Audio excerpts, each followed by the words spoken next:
en 2016, qu'attendent les gens en allant voir un film au cinéma? Des personnages attachants qui font des carabistouilles un peu comme nous dans la réalité, des résolutions d'intrigues finement élaborées à base de trahison, de complot ou autres twists. C'est ainsi que le média a toujours fonctionné, c'est ainsi que le voit l'éternité. Finalement, nous sommes dans une idée de prolongement d'anciens domaines comme le théâtre ou la littérature. On raconte une histoire à l'organisation prédéfinie et toutes ces innovations ne servent finalement que de fioritures pour enjoliver le récit. Bon, évidemment, c'est un raisonnement de gros blasé, et vous connaissez tous les vertus de la mise en scène. Mais à cause de son modèle économique, le cinéma est encarté dans une logique narrative à laquelle il est difficile de s'échapper. Ce sont ces films qui fonctionnent, et ce sont donc ces films que l'on produit. Pourtant, je ne prendrai pas de risque si j'affirme que vous connaissez tous Mulholland Drive. Non, moi je connais pas. Bon, sauf si t'as 8 ans, bien sûr. T'es pas encore dans le délire lesbien. Mais il n'empêche que ce long métrage bénéficie d'une popularité tout à fait surprenante compte tenu de sa nature cryptique. Il raconte l'histoire de Rita, une jeune femme amnésique, qui avec l'aide de Betty va chercher à retrouver la mémoire. Présenter Mulholland Drive par son synopsis relève cependant de l'absurde, dans la mesure où ce film repose sur la déconstruction totale des codes narratifs. En effet, il n'a pas réellement d'histoire et s'adresse plutôt au spectateur par le biais de métaphores ou autres sens cachés. Un film sans réelle trame donc, mais qui jouit d'un succès populaire.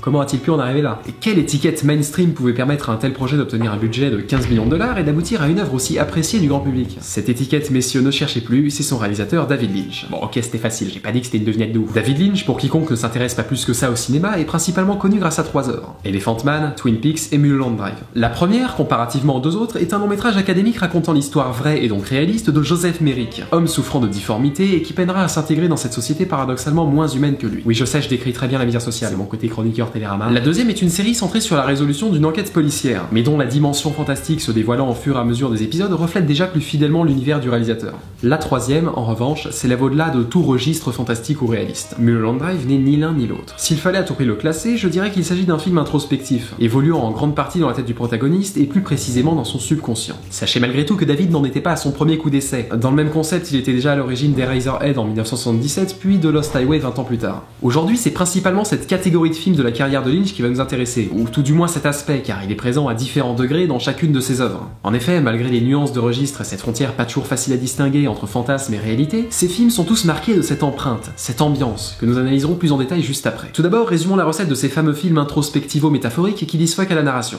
Ils démarrent habituellement de manière obscure, tout en prenant la peine de rester fidèles aux conventions. Enfin, disons que les personnages ont pas encore des têtes d'animal et ils parlent avec des mots dans le bon ordre. Pour Lynch, c'est déjà colossal. Sauf que ce fameux mystère initial, au lieu de s'éclaircir comme dans n'importe quel thriller, se dissout peu à peu dans la confusion la plus totale, avant d'achever le spectateur sur une scène finale étourdissante qui le noiera définitivement dans son incompréhension. Que fait cet estropié sur une montgolfière, s'exclame-t-on alors? Symbolise-t-il le désir? C'est une réponse au sens de la vie, le bordel? Tu te poses toujours 2-3 questions, quoi. Mais l'intelligence du cinéma de Lynch ne donne jamais vraiment donné de réponse, puisqu'en réalité, aucune n'est plus valable que les autres. Le spectateur, à l'instar de l'artiste, contribue à façonner l'œuvre selon ce qu'il en a compris et à lui donner son sens. La finalité pour David Lynch, ce ne sont pas ses films en soi, mais leur écho dans l'esprit des spectateurs, alors libre d'imaginer certaines hypothèses pour déchiffrer ce que cache cette irrationalité générale. Les longs métrages du réalisateur ont donc cette particularité de s'émanciper progressivement des lois narratives et temporelles, délaissant le plaisir lié au visionnage d'une trame cousue de fil blanc au profit d'un échange sensitif entre l'œuvre et le spectateur. Ces films sont comme un terrain de jeu, où notre esprit a l'opportunité de créer ses propres théories. L'imaginaire est de toute évidence malléable, et de ce fait la fiction possède une dimension collective basée sur l'interprétation de chacun. Cette dimension, elle est le moteur du cinéma lynchien. Ce que nous croyons être une histoire classique se transforme dès lors en un spectacle d'allégorie, ne reposant sur aucune cohérence outre celle de votre subconscient. Par exemple, bien que cela dépende encore une fois de notre vision, l'interprétation la plus courante de Lost Highway veut que ce mec un peu blême au visage moyennement amical symbolise la peur. D'autres le perçoivent comme une figure de l'omnipotence du réalisateur, juste comme un albinos qui tient une caméra. Mais je le répète, la réponse n'est pas importante. Une fois le film terminé, rares sont les personnes capables de se réunir posément autour d'une chocolatine et d'expliquer le pourquoi du comment. Nous apprécions l'œuvre, mais sans être en mesure d'argumenter, car seul notre inconscient est réceptif devant ce genre d'image. L'étrangeté des situations exclut de facto votre raison et finit par s'adresser à la zone subliminale de votre esprit, celle qui contient ces pulsions refoulées habilement retranscrites à l'écran. Par conséquent, si la plupart de ces films nous laissent avec une sensation quelque peu amère, enfin loin du goût de chiasse d'Avengers 2, pas déconner, c'est justement à cause de cette frustration de l'intellect. En général, après le visionnage d'un film, on se questionne un peu sur son sens et sur les raisons de cette appréciation. Ici, il paraît impossible de placer les mots justes pour analyser la subtilité du travail de Lynch, à moins de recourir à des outils freudiens comme nous le ferions face à un rêve tarabiscoté. C'est en ce sens que le reproche d'imposture intellectuelle, mise en exergue tel un mécanisme d'autodéfense par certains spectateurs désorientés, n'a aucune raison d'être. Le cinéma de Lynch n'est pas un cinéma intellectuel, il en est même l'exact opposé. Il peut tout aussi bien nous abrutir que nous éveiller, et encore une fois, cela dépend de vous, de votre volonté volonté de la personne que vous êtes derrière le masque. Cette obsession lynchienne de graver l'inconscient sur la pellicule explique la similitude entre ces films et nos rêves. On y retrouve ainsi du sexe, du viol, après je parle de manière générale, finalement je fais des rêves très Charlie, sans parler des lumières stroboscopiques rendant certains passages aussi inintelligibles que nos nuits les plus tourmentées. Par une esthétique singulière, il sert son propos et projette sur grand écran des rêves libres à l'interprétation. Bien entendu, il y a une intention de départ, et Lynch ne conçoit pas ses films au hasard en mode YOLO ça va buzzer. On peut s'amuser à trouver l'interprétation officieuse et la lecture des différents blogs est toujours plaisante. Le spectateur devient ainsi le psychanalyste de l'inconscient du créateur. Par exemple, il apparaît évident qu'une des grandes thématiques de la carrière de Lynch est la tentative d'échapper à notre condition, par l'imaginaire, la mort ou plus basiquement par la fuite. Prenons le cas de Sailor et Lula, film de 1990 avec Nicolas Cage et Laura Dern, qui se situe à mi-chemin entre le road movie terre à terre et la fresque métaphorique proche de ses œuvres plus récentes. Les deux protagonistes, follement amoureux, essayent de vivre leur idylle en échappant à un environnement capable du pire pour les séparer. Cependant, leur route sera jonchée de personnages malsains, symbolisant la résurgence du réel, de la perfidie humaine. Bon, tout ceci est passionnant, certes, sauf que l'important n'est pas vraiment ce que vous comprenez de l'œuvre, mais plutôt ce que son visionnage parvient à stimuler en vous. Même un début d'érection, soit c'est déjà pas mal. Cependant, Lynch n'est pas le seul réalisateur à filmer du sexe et à foutre des lumières qui clignotent. Non, ce qui contribue réellement à bâtir cette aura cauchemardesque, c'est ce soupçon quasi permanent d'inquiétante étrangeté. Concept issu de la psychanalyse, que vous pouvez retrouver chez divers artistes comme Hopper, Bergman ou plus récemment chez Lynch, l'inquiétante étrangeté repose sur une situation a priori familière, mais dont la moindre dissonance est susceptible de générer un sentiment d'angoisse. Avec notre metteur en scène du jour, elle peut se manifester en toute discrétion. Dialogue qui sonne faux, gestuelle contre-intuitive, angle de caméra déconcertant, mais elle peut aussi virer à l'épouvante, comme le prouve la difformité de certains personnages et surtout l'ambiance sonore. Impossible de faire une vidéo sur David Lynch sans citer le compositeur qui officie dans la plupart de ses œuvres, Angelo Badalamenti, en grande partie responsable du spectre hypnotique planant sur chacune d'elles.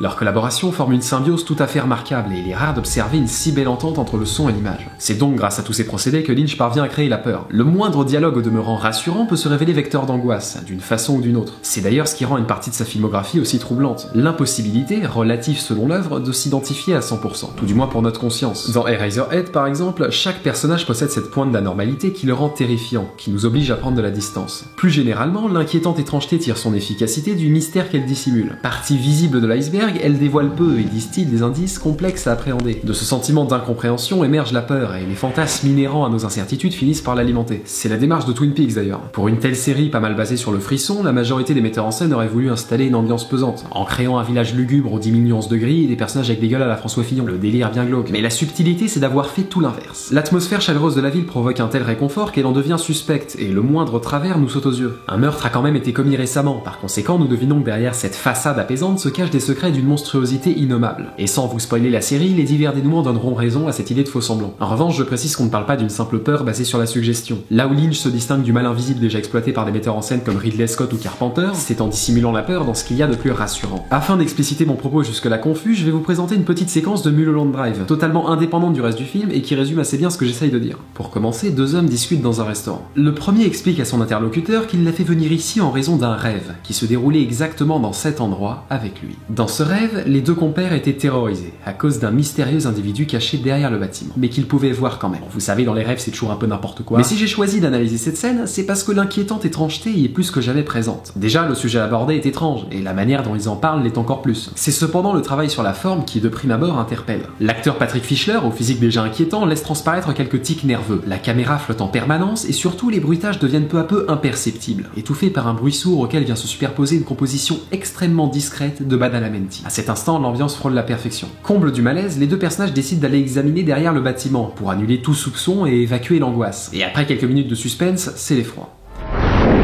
Non seulement le mystérieux individu est présent, mais ils lui ont fait un bon maquillage de clodo et il apparaît sous forme de screamer. Alors certes, j'ai un peu fait une crise cardiaque sur le moment, mais Lynch n'est pas un enculé pour autant. Il ne s'agit pas d'un screamer pute comme dans n'importe quel slasher moisi, mais d'un screamer relativement intelligent et parfaitement justifié par la tension instaurée 2 minutes plus tôt. L'homme qui avait rêvé s'évanouit à cause du choc, il vient quand même de se prendre un screamer dans la gueule, j'ai pareil devant Insidious, tandis que son ami le sauve de la chute, mais semble n'avoir rien vu. Et puis fin de la scène, on ne reverra plus ces personnages de tout le film. La réussite de cette séquence tient avant tout de l'étrange présence derrière le restaurant, me direz-vous, d'un personnage qui n'est d'abord évoqué que verbalement. Donc quelle différence avec un film comme Alien, on crée du fantasme sur de l'absence. Sauf que ça n'a strictement rien à voir. Premièrement, la menace est ici incertaine, et même à la fin, impossible de dire s'il s'agit d'une hallucination. On en revient à cette frustration de l'intellect. Lynch décide de mettre sur un même plan le réel et l'imaginaire, et c'est ça qui est effrayant. Le spectateur, confus, se sent alors aussi impuissant que dans ses cauchemars. Mais surtout, nous savons que le monstre en question est issu du rêve du personnage joué par Patrick Fischler, et là ça devient assez génial. Si l'on part du principe que la peur repose sur l'inconnu et le danger, quelle est la personne vous paraissant la plus rassurante? C'est vous-même, puisque vous êtes prévisible et que vous n'avez aucun secret pour vous. Pourtant, c'est vous qui inconsciemment construisez vos cauchemars et qui êtes la source de vos plus profondes angoisses. Je pense que c'est ce paradoxe que Lynch met en évidence dans ses films. En nous-mêmes se trouve le plus apaisant comme le plus déroutant. Et dans cette scène de Mulholland Drive, c'est la peur qui finit par gagner. Le ça prend le dessus sur le moi. Victoire de l'inconscient. Toujours dans ce projet de viol psychologique, une des forces de Lynch est de jongler entre l'académique et l'expérimental. Par exemple en mélangeant un dialogue conventionnel à base de chant contre chant avec un montage au pinacle de l'absurde, comme s'il souhaitait nous amener en zone de confort pour mieux brutaliser nos sens. Chaque maladresse de montage, chaque effet spécial foireux qui aurait tendance à nous faire marrer dans le cadre d'un nanar est ici teinté d'une effrayante maîtrise. L'habituel rire moqueur se déclenchant à la vue d'une tête en latex qui explose se trouve ici remplacé par l'ébahissement, la fascination.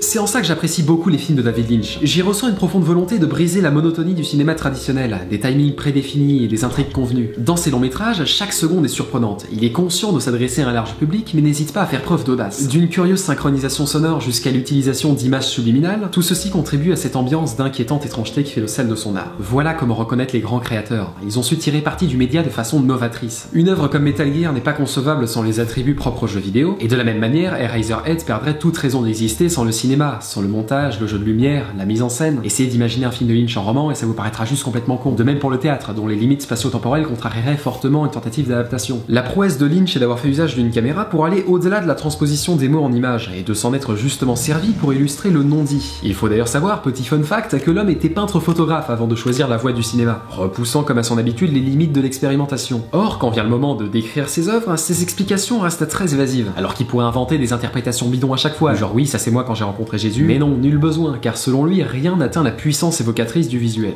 Et c'est la raison pour laquelle cette vidéo n'est finalement qu'une vaine tentative de décrire une impression, une sensation pourtant indescriptible. Mais si je devais trouver une comparaison un peu foireuse pour résumer ma vision du truc, je dirais que l'œuvre de David Lynch est une sorte de fausse note. Une fausse note dont la résonance aboutirait à une mystérieuse justesse quelque part en vous. Pour conclure, voyez les films de Lynch et faites-vous votre propre avis. Bref, c'était Keki The Lie et j'espère vous revoir très bientôt pour parler d'un blockbuster à la con. Allez, à la prochaine.